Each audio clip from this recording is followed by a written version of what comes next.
Salam à tous, Baruch Hashem, on a le droit de reprendre le Chok HaEmuna, Chelek Gimel. On est Baruch Hashem le 7 Sivan, le 7 Tammuz, et on reprend le jardin de la foi. Donc rappelez-vous qu'on était en train d'apprendre de Caïn.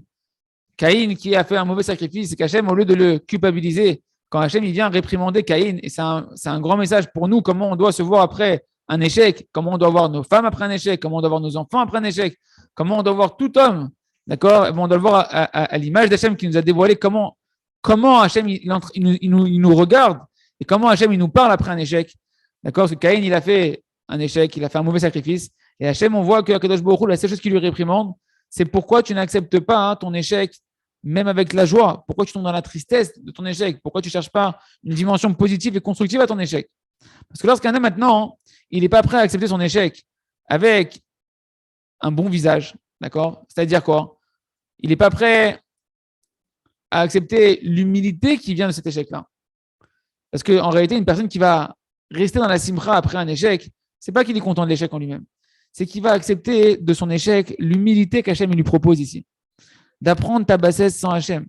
C'est-à-dire quoi? Que je n'ai pas de force. J'apprends de mon échec. Le point essentiellement positif que j'apprends d'un échec, c'est la prise de conscience plus profonde combien je n'ai pas de force et de possibilité de réussir dans la vie sans Hachem.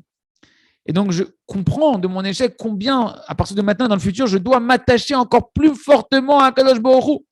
Alors, à ce moment-là, cette personne-là, non seulement qu'elle ne tombe pas dans le désespoir et dans la perte de volonté, mais au contraire, elle renforce sa volonté encore plus fort qu'avant de vouloir s'attacher à Kadosh Baruch Hu parce qu'il prend conscience qu'il ne s'est pas attaché suffisamment à Hachem. Et ainsi, il monte de niveau et ça lui ouvre en réalité les portes de la réussite qui s'ouvrent juste après l'échec. Comme c'est marqué à propos des balais de Tchouva, que dans l'endroit où les balais de Tchouva ils se tiennent, même les tzadikim qui ne sont jamais tombés ne peuvent pas se tenir parce que le balai de Tchouva, il acquiert une humilité et un accroissement de sa volonté s'il sait gérer correctement ses échecs. Si un homme il connaît sa place spirituelle, okay, bien qu'il y a des choses que pour l'instant il n'a pas la force d'accomplir pour le moment, c'est-à-dire que le chemin, malgré tout, le chemin de la tchouva, il reste ouvert devant lui. Et que à ce moment-là, s'il sait ça, alors tu vas pouvoir commencer à faire ton travail, à faire le bon travail de la tchouva, et tu vas mériter de tout réparer. Pourquoi? Parce que tu n'es pas en train de te culpabiliser, tu n'es pas en train de tomber dans la tristesse, dans la dépression, le désespoir. Et ainsi, tu vas pouvoir être sauvé des sentiments très négatifs de haine envers soi-même. Les gens, on ne sait pas. On ne se rend même pas compte. Mais c'est ça le problème. C'est que quand les personnes commencent à faire teshuva, eh ben, des fois, elles se haïssent spirituellement. Elles n'aiment pas qui elles sont spirituellement. Elles pensent qu'Hachem, il ne les aime pas comme ça. Et donc, eux-mêmes, ils ne s'aiment pas. Et du coup, cette facette d'eux-mêmes qui est la plus merveilleuse, cette envie de faire teshuva, elle est mise de côté. Et donc, ces sentiments d'autoculpabilité qui arrivent jusqu'à une haine de soi-même, quand on se regarde sur des facettes sincères de soi-même, elles nous détachent d'Hachem. Et c'est ça que le Yetzer Hara, il veut. Il veut te briser ta volonté en te disant, regarde, vu que tu n'arrives pas à te renforcer sur ton mauvais penchant, alors c'est qu'en fait, tu n'es un vaurien. Tu es un pauvre type. D'accord? Alors qu'en réalité, l'essentiel de la demande d'Akadosh Baruch Hu envers l'homme, c'est pas pourquoi tu es tombé, c'est pourquoi tu es triste. Pourquoi tu n'acceptes pas ta place? Que tu n'as pas la force tout seul de vaincre ton mauvais penchant sans mon aide. Et que tout ce que je te demande en réalité, c'est de prendre le bon message d'ici et de commencer à demander mon aide plus sincèrement, plus fortement, plus longtemps, pour que je puisse t'aider dans la prochaine épreuve. Et ça, mon ami, tu dois bien te rappeler ce grand principe qu'on est en train de voir. Hachem, il sait très bien que tu n'as pas la capacité de vaincre ce mauvais penchant tout seul. Et ce qu'il espère de toi, c'est juste que tu saches ça, que tu acceptes ça, cette conscience-là avec joie et que tu apprennes de ton échec que sans lui, tu ne peux pas vaincre ton mauvais penchant. Et que tu te réveilles de ce mensonge de croire que tu pouvais réussir tout seul. Et que maintenant, tu te réveilles à la prière du plus profond de ton cœur à demander d'autant plus que tu verras des difficultés, augmenter des prières, augmenter des volontés, augmenter de l'ardeur dans la confiance que tu vas mettre en Kadosh Baruch Hu et dans ta dépendance que tu as besoin d'Akadosh Baruch Hu.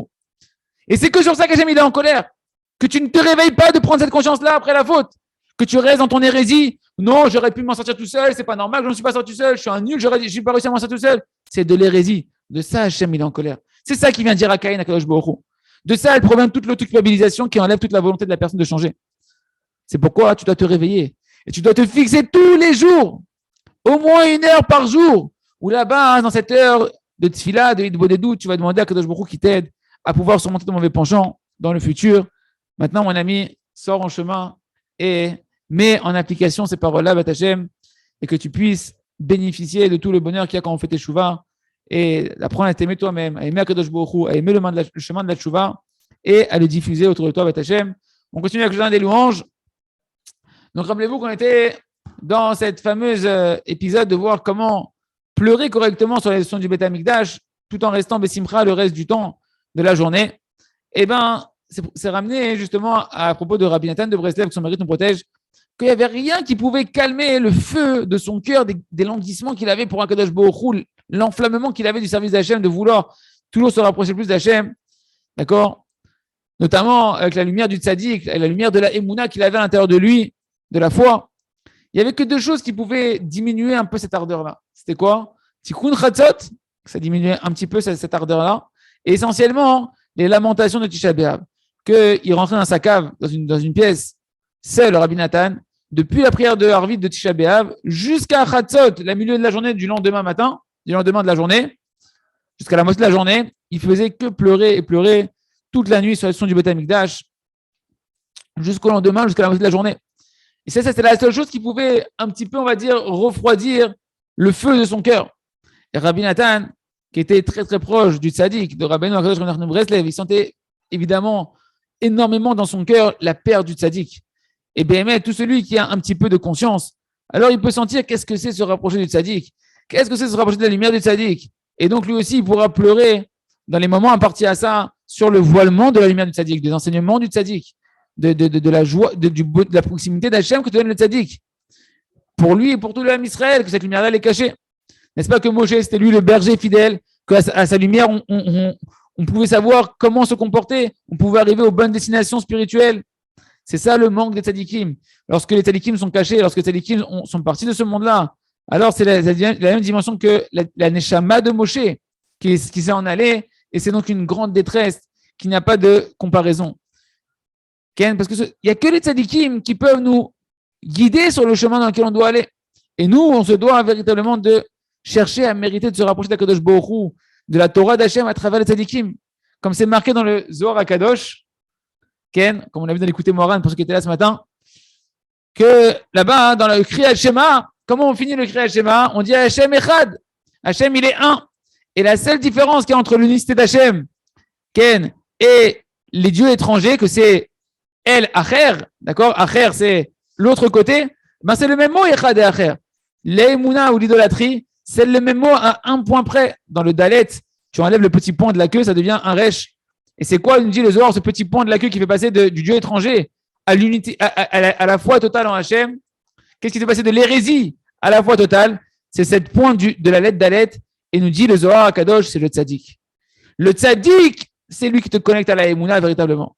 Et c'est que parce que l'homme, il est complètement attaché au tzaddik que sa foi, elle peut être parfaite, nous dit le Zohar Kadosh, et qu'elle peut être acceptée devant Kadosh Baruch Hu.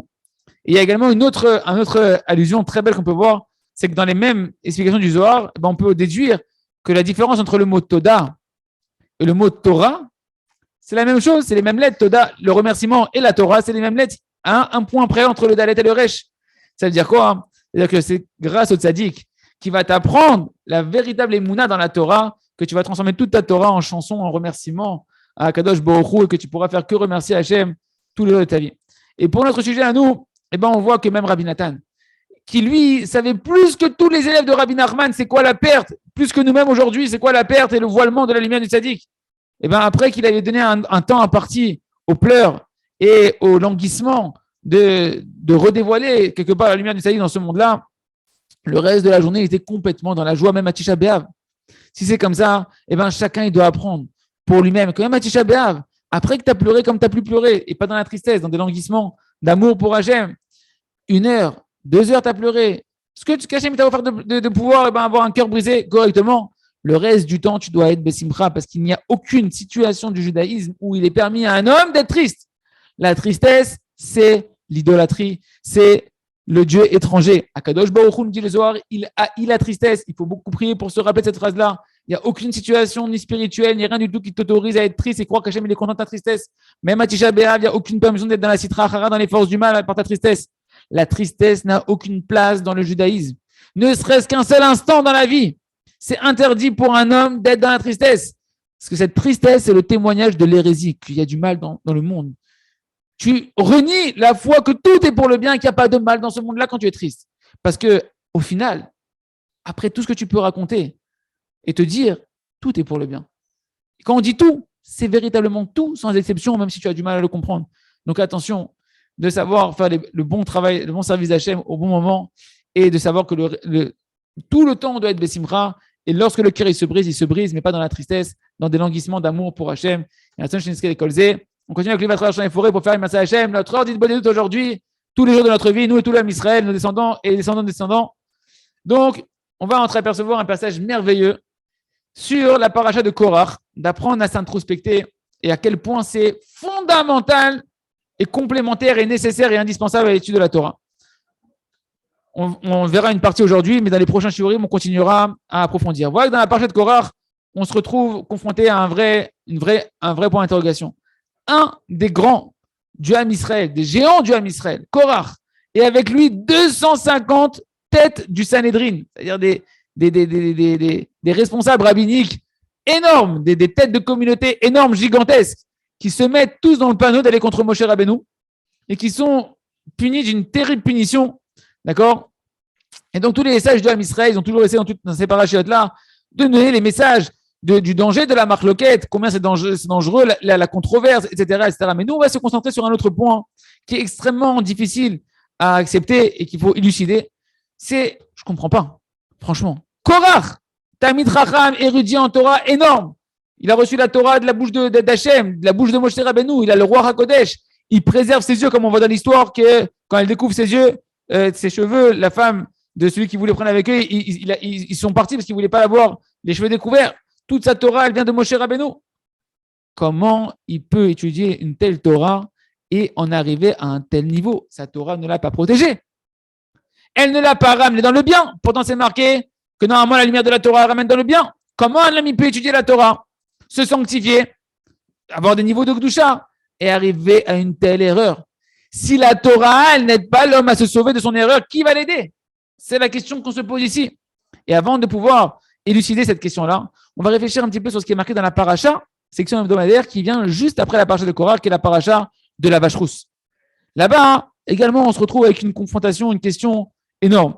Cette paracha, elle commence avec la description des cendres purificatrices de la vache rousse pour purifier de l'impureté du mort, qui est le plus grand niveau d'impureté. C'est la mitzvah des cendres de la vache rousse. Et c'est une des lois incompréhensibles de la Torah, d'accord? Parce qu'on voit que celui qui s'occupait de faire les cendres purificatrices, il s'impurifiait, il devenait impur, alors que celui sur qui on aspergeait ces cendres-là, il devenait pur. Alors ça purifie, ça impurifie. C'est une loi incompréhensible de la Torah. D'accord? Il y a deux forces qui sont opposées dans les cendres de la vache rousse. Les cendres, elles sont à la fois d'un côté purificateur, d'un côté elles impurifient. Si c'était que cet étonnement-là qu'on avait, ça irait. On se dirait simplement, ok, c'est une loi, on ne comprend pas. Hachem et sa Torah, on n'est pas forcément obligé de tout comprendre, ça nous dépasse. Il a fait, on se serait arrêté là. C'est une loi qu'Hachem il a mis, qui est incompréhensible, c'est des secrets d'Hachem, on accepte.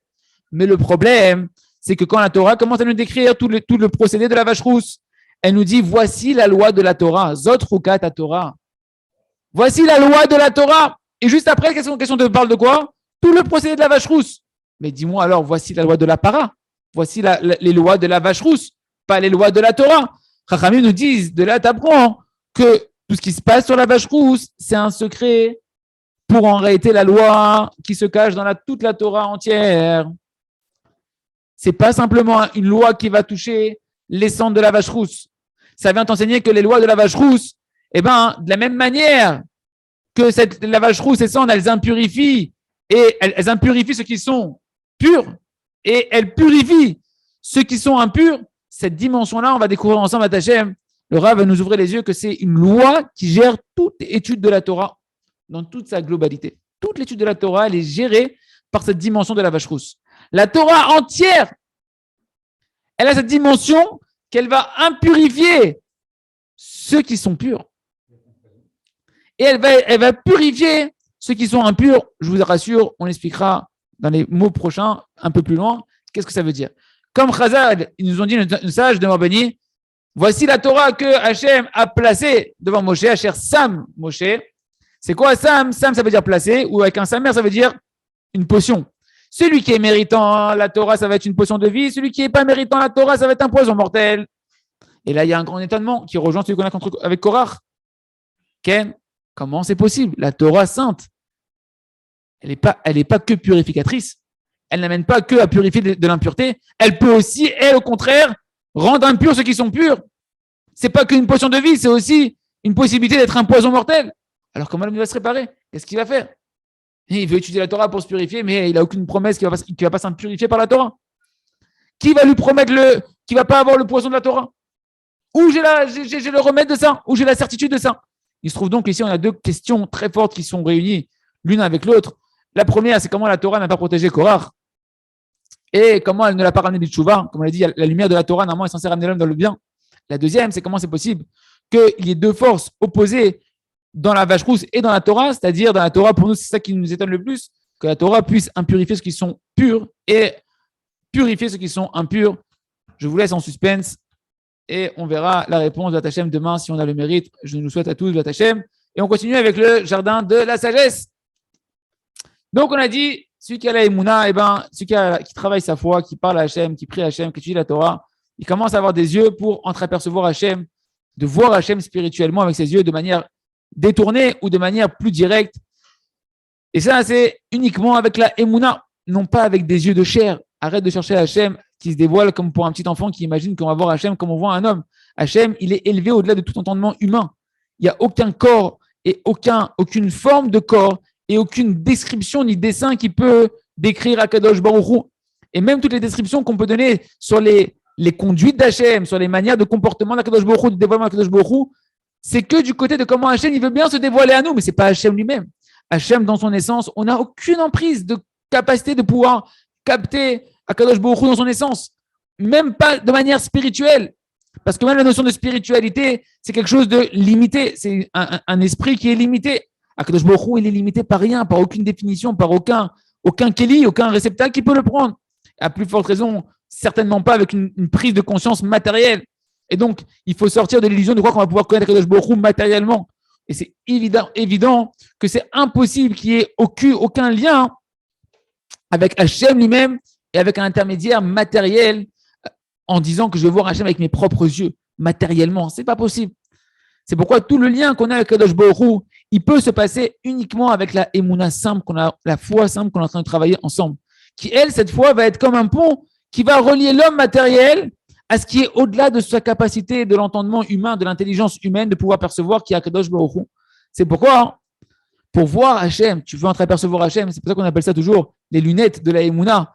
D'accord? J'appelle ça, ce qu'on étudie, pour moi, c'est les lunettes de la foi. Eh bien, il faut avoir une foi forte et claire et puissante et la travailler jusqu'à ce que la chose dans laquelle tu crois, tu vas avoir des yeux spirituels pour la voir avec tes yeux spirituels. Tellement ta Emouna, elle va grandir. Il y a raison que chacun continue à se renforcer dans sa Emouna et sorte de l'hérésie, de la philosophie et des pensées mensongères qui remettent en question Chas Shalom, la main d'Hachem, et avoir des yeux qui voient de manière claire la providence d'Akadosh Baruch Hu miséricordieux dans notre vie. Et on termine avec le Sefer Or Chadash Al Tzion Ta'ir Veniske Kulanu Bimera Leoro. On va arriver, les amis, à la fin de la Hamida, le fameux Yul Ratzon Imrefi, où là-bas on demande à Akadosh Baruch Hu que dans sa miséricorde, Akadosh Baruch Hu, il écoute la prière de chacun d'entre nous et les mots, à la fois les mots qui sortent de notre bouche et même les intentions qui sont dans notre cœur.